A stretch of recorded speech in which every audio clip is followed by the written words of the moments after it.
Hello everyone, welcome back to my channel. If you are new here, hi, my name is Monica. In today's video, I'm going to be doing a little bit of a deep dive into the student loan industry, a little bit of the history behind it, and also speaking a little bit about Sallie Mae and Navient, only because I have personal experience with those two companies. With all that being said, just as a disclaimer, this video is for entertainment purposes only and just my opinions. Also, to anyone watching this, I know that I have people watching me from all around the world, so this is going to be based upon the situation that we have here in the US, only because I know that it's different in other countries. The reason why I'm doing a deep dive about this and not about a specific MLM company is because from personal experience, this particular issue ties into the MLM industry for me. I was targeted because of my student loan debt and because of my credit card debt when I was much younger into an MLM company, and that just pushed me into more debt. So I kind of wanted to tie it into that a little bit. And this is going to be a two-part series because if I made it a full one-part series, it would be over an hour long, and I don't want to do that to all of you guys who watch me.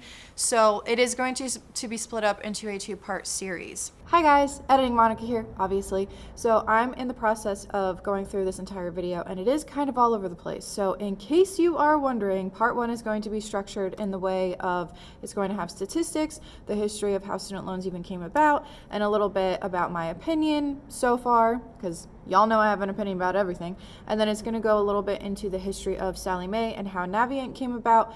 And if you are new to the student loan, I guess, topic or genre or whatever you want to call it, this part one is going to be very vital for you to know and understand how everything works, because part two is going to be about the sketchier side of the student loan industry, which is going to be more so about the lawsuits and things of that nature that Sallie Mae has on their hands, that sort of thing. And I'm also going to talk about a few videos that I found here on YouTube from students, well, graduates, that I think speak volumes about the issue and show just how bad it has gotten since I graduated college.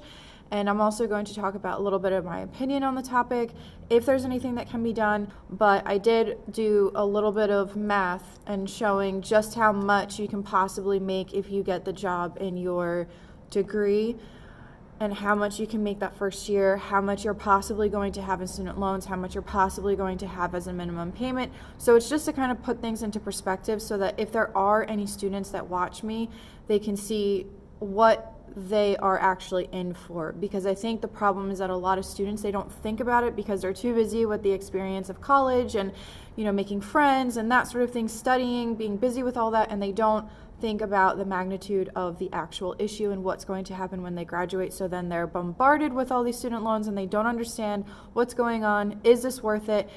Was college worth it? In my opinion, yes and no. But I am going to discuss that in part two. So part one is just kind of the background of the industry and to kind of prepare you for that part. But okay, let's get back to the video. If you don't know my background, so let's say that this is your first video. If you don't know my background, I graduated with my bachelor's degree in 2009 and then again in 2012 when I received my MBA. So I have a little bit of experience with student loans, student loan debt, going to college. Was it worth it? That whole thing.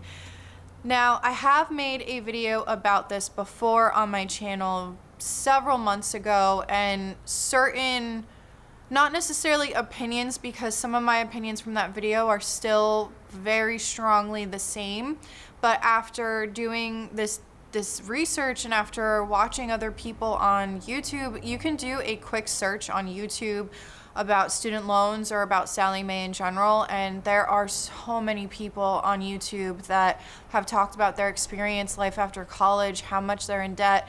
And so even though my opinion is still the same, I'm sympathizing a little bit more, only because of how this affects so many kids nowadays that are, I mean, they're not kids, they are adults, but to me they're kids because I'm so much older than them. Along with that, I wanted to make it crystal clear that this two-part series is not a pity party for me. I don't want anybody's sympathy. I do not want anyone to feel bad for me or for anybody else who has student loans, because I do believe that this is my responsibility. It is the most expensive 2 pieces of paper I will ever buy in my entire life. But I do think that my student loans are my responsibility, and I am paying them off just as I should be. Do I think that there is something wrong with the system that we currently have in place? Yes, I do. But I do not think that wiping out everyone's student loans is the way to go, and I will discuss that further. I know it's an unpopular opinion.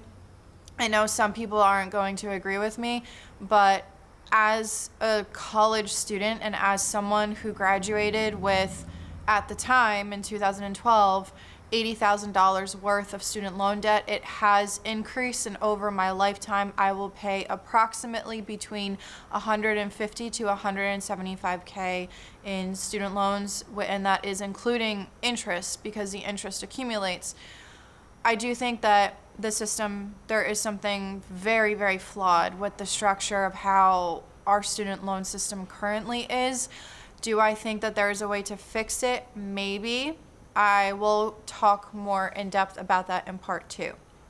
But to give you an idea of how bad the student loan issue is, it's mostly with the interest rates, at least in my opinion. To give you an idea of why I think that, when I graduated in 2009, I put my loans on deferment. And after 6 months, I started paying off one of my loans. The rest of them I kept on deferment because I had gone back to school for my master's, so I was able to do that. But I did start paying off the one loan because I just wanted to pay it off because it was the highest interest rate that I had. With that being said, when I started paying it off in 2009, by the time that I went to consolidate my loans and refinance in 2018, I had spent a total of $30,000 towards that loan. Only $2,000 came off of my final bill from that loan. So $28,000 went towards interest. That is disgusting.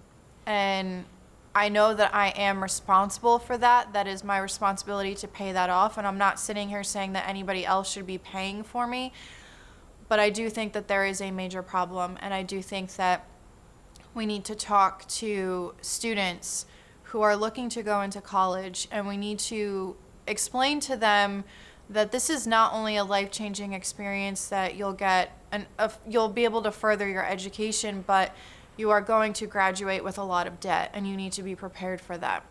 So with all of that being said, I will go further into detail about that in part 2, but in this first part, I'm sorry that this intro is so long. I am going to go over the history of the student loan industry, some statistics, and all of that. So I guess let's get into the video. The first thing that I wanted to start off with, statistic-wise, is a very large number of how much student loan debt there actually is in the United States as it was last reported. At the time of filming this, I don't know when this is going to go up, but at the time of filming this, the last time that it was reported was February 7th of 2020. So in quarter 4 of 2019, we were collectively, all of us students and ex-students, have racked up 1.6, little bit above $1.6 trillion. Let me just say that again. A little over $1.6 trillion in student loan debt.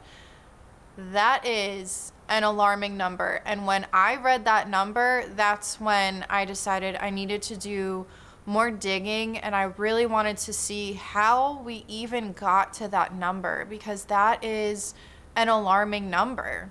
In case you also did not know, there has been a 157% growth in student loan debt since the recession, which was in 2007 to 2009. If you did not know, I graduated in 2009, so I felt that. I felt that so hard when I graduated. I did. And it is also the largest growing household debt to date. In case you thought you were alone, you are not. There is a total of 44 million students who have student loan debt. And the next statistic that I found, I can't really wrap my head around because it's an accurate average, obviously, but I do not know anyone with this low of a student loan amount at all. The average per student is $35,000 worth of student loan debt. I don't know anybody who has or had that amount at all when they graduated. I think the lowest amount that I ever heard of or ever saw of was mine, which was $80K. And I don't think I've ever seen anybody have below that. So 35,000 might be the actual average, but they're also taking into consideration people who had the privilege of being able to have someone help them out or having the privilege of not having to take out so many student loans. As of 2018, 1 out of 10 people who have student loan debt either could not make or had missed payments, and they were in a 90+ day delinquency, which is much more than auto loans, mortgages, and credit card debt. So let that sink in a little bit, because that outranks mortgages, auto loans, and credit card debt in a household, obviously in a household.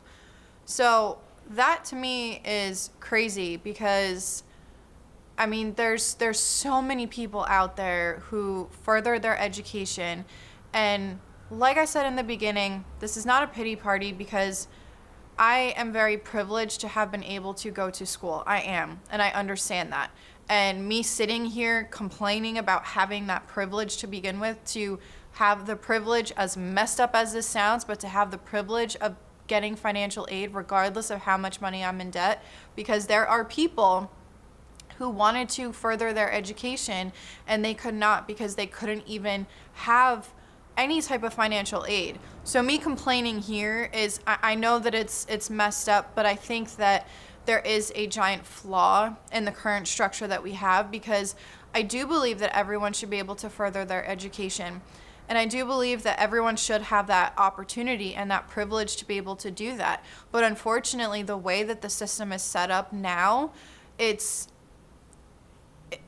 not working. And that actually brings me into the next topic that I wanted to talk about, and that is how the student loan industry even started. Where, how did we come about student loans? In my personal opinion, I do think that the student loan industry started off with good intentions, just like anything else, just like any other movement, just like anything else. I do think that it was started off with good intentions. Could it have been started off with bad intentions to make money? Yes, because there's more people out there that are money hungry than not. And there's more people out there that aren't doing it for the good of the people. They're doing it for, the cash. They want the cash. They want the money. They want to be millionaires off of the backs of other people. So, however, I do think that this was started with good intentions to be able to give the opportunity of going to school to more people. Because if you look at the history, at one point, not everyone was able to go to school. I mean, it's still that way today, but there is a bigger opportunity for people who are low-income households. People of color can go to school now, and women can go to school now. And there is a bigger opportunity than there was back in the day. But with all that being said, let's get into how this even started. If you have not heard of the Higher Education Act, it is a federal law that governs the administration of federal higher education programs. Its purpose is to strengthen the educational resources of our colleges and universities and to provide financial assistance for students in post-secondary and higher education. This particular act was signed on November 8th of 1965 as part of President Lyndon Johnson's Great Society Domestic Agenda. This increased federal money given to universities, created scholarships, gave low interest loans for students, and established a national teachers corporation.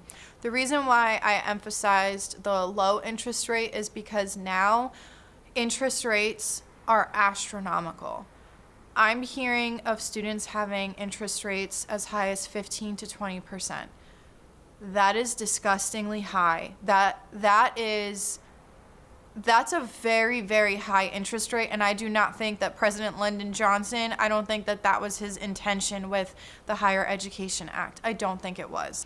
The Higher Education Act was reauthorized in 68, 72, 76, 80, 86, 92, 98, and 2008. The current authorization expired at the end of 2013, but was extended through 2015. So there are two different categories of loans. There's federal loans and private loans. Federal loans, there are multiple different types of federal loans, which we are going to go over in a second, but there are those two different loans, and there is a difference between the two. So if you are watching this and you're thinking about going to school, I highly, highly recommend looking into all of the different loans that are offered, what they all mean, so that you just understand it a little bit more and you're not walking into this blindly. Federal student loans. These types of loans come from the U.S. Department of Education's Federal Student Loan Program. So they're funded by the government and have a grace period of 6 to 9 months after leaving school before the payments start. Direct subsidized loans are loans for undergraduate students based on financial need.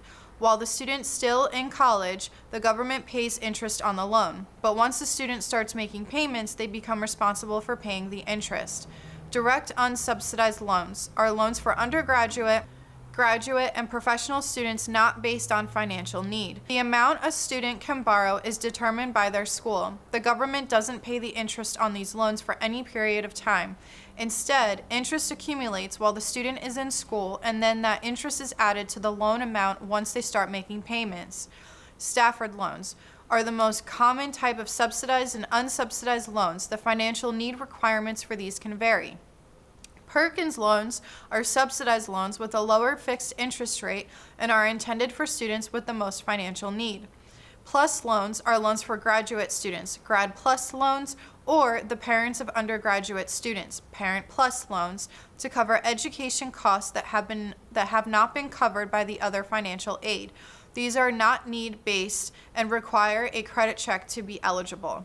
It's possible for an independent undergraduate student who is at least in their third year to borrow up to $12,500 per year in direct subsidized loans and direct unsubsidized loans, which is bad enough. But get this, a graduate or professional student can borrow up to $20,500 per year in direct unsubsidized loans. Just imagine if you took out loans for a 2-year graduate program. You could owe $41,000 in loans by the time you're done. Private loans. These have higher interest rates than federal student loans and are available through banks, schools, state agencies, or credit unions. The student has to make payments while they're still in school. Plus, they're responsible for all interest payments. Hint, this is not the kind of PSL college kids want. You can't drink it in the fall or put whipped cream on it. Had to throw that little bit of humor in there. Talking about this very, very serious topic because, y'all, I just want anyone who's watching this who has a significant amount of student loan debt, or to anyone who is really in the hole with student loan debt, I feel you. I feel your pain. I do. I understand, and you're not alone. I mean, look at the statistics I just talked about. There's 44 million of us that are in the hole. So don't worry, you're not alone. And I'm laughing because this is how I cope. I cope with humor. So I'm not laughing at the situation. That's just how I cope. What are some long-term impacts of student loans? So, 41% of millennials surveyed by the National Association of Realtors said they want to get married, but they can't. They want to pay off their student loans first. over 50% of millennials are also not starting a family because they want to be able to pay off their loans first. If you don't have student loans, or if you have never experienced this struggle, you probably don't understand the severity of the situation. Student loans are something that you cannot run away from. If you file for bankruptcy, guess what? Those student loans don't go away. If something, God forbid, something happens to you and you pass away, your next of kin is responsible for your student loans. If you're late on your student loans, they can garnish your wages. There are people who have student loans that are not just in their 20s and 30s and 40s. There's people that are in their 50s, 60s, 70s. There are people who are in retirement age who are having money taken out of their Social Security because it has to get taken out for their student loans. This is something that does not go away. It does not go away. And at one point, when I had my student loans, I was working not one, not two, but 3 jobs in order to pay off just the minimum payment. And to give you an idea, my payment was approximately $1,000. It was a little bit under $1,000 a month. I am so thankful that my parents allowed me to stay home and not have to pay rent so that I can get back up on my feet after I graduated. Not everyone is lucky like that. Not everyone can move back home with their parents. It's for some people it's not even in the cards for them. So thankfully, I was privileged enough where I didn't have to worry about rent. I didn't have to worry about that kind of stuff. At the same time, I graduated and I could not find a job. I was working in retail. I worked at a bank. I worked at a bar. I worked in food service just to be able to make that minimum payment, because if I didn't make that minimum payment, I was getting phone calls left and right from a debt collector. So it's one of those things where if you've never been in that situation, you don't understand the severity. This is something that people are constantly stressing about every single day.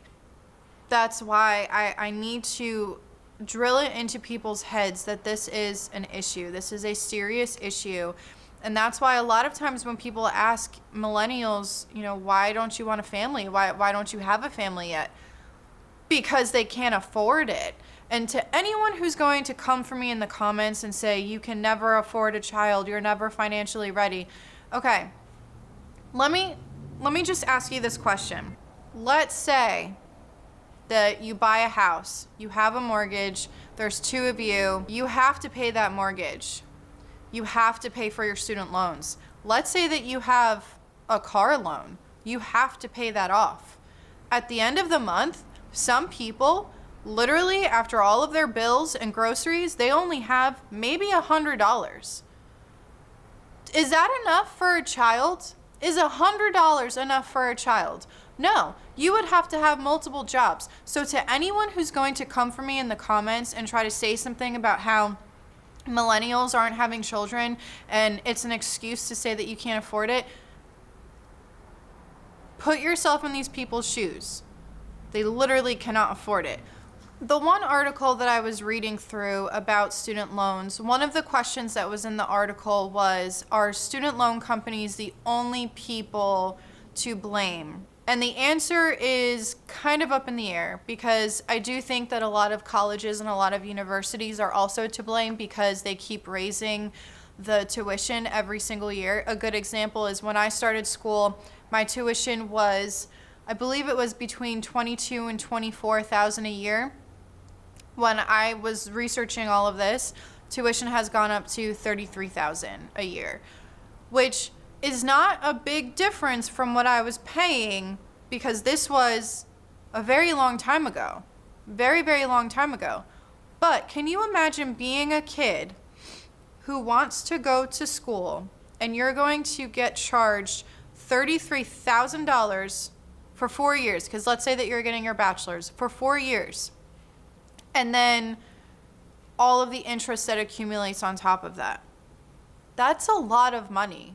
And that is why I do think that schools are also to blame, because in my personal opinion, I think now, the day and age that we're in right now, college and university is not for the education anymore. It's a business. I don't think that they give any about the education anymore. No, I don't think so. I think it's all just a business at this point. It is the fault of the student because they were the ones that decided to go to school and they were the ones that signed on that dotted line for financial aid. So I'm not saying that the student is 100% a victim in this situation. They just didn't think about all of this until they graduated. And that is very apparent when you talk to any student who is fresh out of college who gets their bill for their loans. I don't think that you understand the magnitude of student loans until you're actually out of school. And that's when it all kind of hits you. So at least that's how it was for me. But going back to what I was saying before, the article that asked that question, they actually said that between 1989 and 2016, for a 4-year school, tuition has doubled and continued to rise. So as of the 2018 and 2019 school year, tuitions range between $21,000 to $48,000. So of course, if you're going to a state school and it's an in-state school or out-of-state school, if it's a private school, if it's a for-profit, whatever the case may be, it's all going to differ. It's all going to be different. But that's just the statistics of the matter. Moving on to Sallie Mae. Personally, I think that there was a point in time where there was a place for Sallie Mae up until they decided to go private in the 90s, and then they decided to start charging astronomical interest rates to go into Sallie Mae. SLM Corporation, commonly known as Sallie Mae, originally the Student Loan Marketing Association, is a publicly traded U.S. corporation that provides consumer banking. It was set up in 1972. It started off as a government entity, just like I said before, that serviced federal education loans. It then became private in 1997 and started offering private loans, although at one point it had a contract to service federal loans. Sallie Mae previously originated federally guaranteed student loans under the Federal Family Education Loan Program and worked as a servicer and collector of federal student loans on behalf of the Department of Education. They now offer private education loans and manages more than $12.97 billion in assets. On April 30th of 2014, Sallie Mae spun off its loan servicing operation and most of its loan portfolios into a separate publicly traded entity called Navient Corporation. Navient is the largest servicer of federal student loans and acts as a collector on behalf of the Department of Education. Now, if you have Sallie Mae loans, probably when you get your bill, it says Navient. So the way that I'm understanding it is Sallie Mae is the one that gives out the loan, and then Navient is the debt collector, basically. There was a situation, which I will go over this in part 2, because part 2 will be about the controversies and lawsuits and that sort of thing. But there was a situation where there was a woman who she tried to sue Sallie Mae, and then they came back at her and said that she has to go after Navient because Navient's actually the one that she has to deal with. They're a separate entity from Navient. But then she said, you guys are the one that gave me the loan. They said, no, that's not how it is. I'm going to go over the rest of this. I'm going to actually read because there is a lot. This is the rest of the Sallie Mae history. In 2005, it was among 53 entities that contributed the maximum $250,000 to the second inauguration of President George W. Bush. In August of 2006, Sallie Mae acquired uPromise, a company that provides rebates to buyers of certain brands, which can be applied to college savings accounts. April 16, 2007, Sallie Mae announced that an investor group led by J.C. Flowers & Co. signed an agreement to purchase Sallie Mae for approximately $25 billion. Had the transaction completed, J.C. Flowers, along with private equity firm Friedman, Fleischer & Lowe, would have owned 50.2% of Sallie Mae, and Bank of America and J.P. Morgan Chase would have owned 24.9%.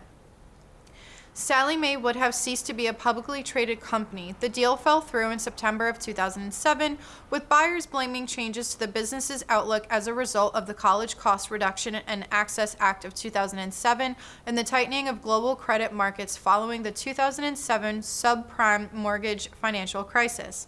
Sallie Mae began legal action only to drop in January 2008 upon completion of a $31 billion funding round, including funding from Bank of America. In 2009, they announced that they would move 2,000 jobs back to the U.S. within 18 months from overseas.